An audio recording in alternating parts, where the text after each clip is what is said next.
Why do I have a target of 2030? It's been that way since the beginning of this channel here. And 2030 is because everything points to 2030. It's not just because I made up a number.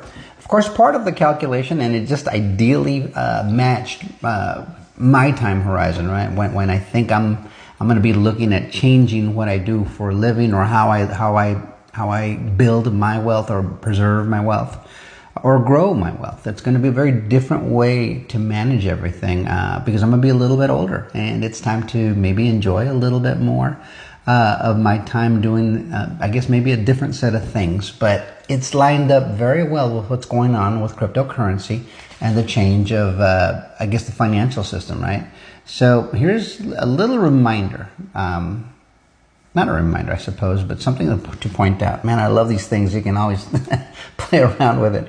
But Zaif here says, Ripple head of payments says that 300 trillion in cross-border flows are coming, right? If XRP handles it all, with 58 billion in circulation, that's how many XRP are actually in circulation. That's about 5,172.41 per XRP.